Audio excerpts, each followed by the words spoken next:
You don't get up by going down, so why would you humble yourself to be exalted?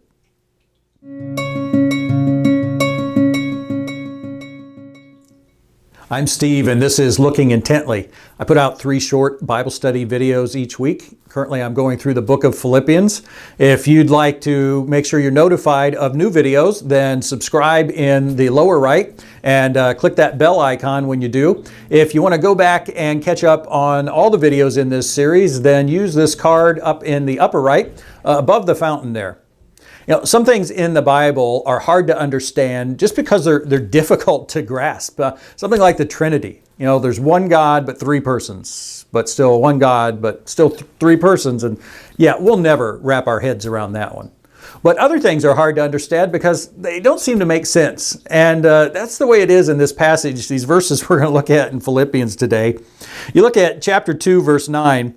It says, "Therefore God has highly exalted him," talking about Jesus, "and bestowed on him the name that is above every name, so that at the name of Jesus every knee should bow in heaven and on earth and under the earth, and every tongue confess that Jesus Christ is Lord, to the glory of God the Father." Well, that passage starts with that key word, therefore. And I always tell people, when you see the word therefore, check and see what it's there for. You know, there's a reason. It's linking to something prior. In light of this, then this. Well, in this case, it's telling us, why did God highly exalt Jesus? And you go back to verse 6, and it says, "Who, though he was in the form of God," talking about Jesus, "did not count equality with God a thing to be grasped, but emptied himself by taking the form of a servant, being born in the likeness of men. And being found in human form, he humbled himself by becoming obedient to the point of death, even death on a cross." Why did God exalt Jesus to the highest position? Because Jesus humbled himself to the lowest position, more than anyone ever has. And that same principle works for us as well. It tells us in Matthew 23, "Whoever exalts himself will be humbled, and whoever humbles himself will be exalted." You know, we think about that, and from the world's point of view, the world's wisdom, what we can see with our eyes, that doesn't make sense. You know, how does an athlete become a great athlete, a dominant athlete? Well, it's not by humbling themselves, according to the world. How does a person achieve success in business or whatever? Again, not by humbling, but that's the whole point.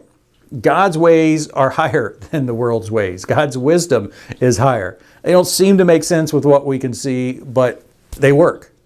Even though they seem, matter of fact, totally opposite, or what we call paradoxical. Can you think of some other examples in the Bible where we're told to do something that seems the opposite of what we want to achieve? You know, I thought for a while, and the one that came to mind is we need to accept Christ as master in order to be free. Well, if I want to be free, then no one's my master. You know, I'm my own boss, my own master. But really, we're more free when we accept Christ and follow his rules. We're free from the effects of sin. We live a life according to the principles that the creator of life said, this will work best. Trust me. You know, another one, I need to die to myself to truly live. And we're all about, I've got to live my life my way. Well, I need to die to myself, God says. I need to give up control to let him be in charge. I need to surrender to him. And then similar to that, I need to let go in order to experience control. I need to trust God and, his control. Well, that doesn't seem to make sense, but the fact is I'm not in control of my life anyway.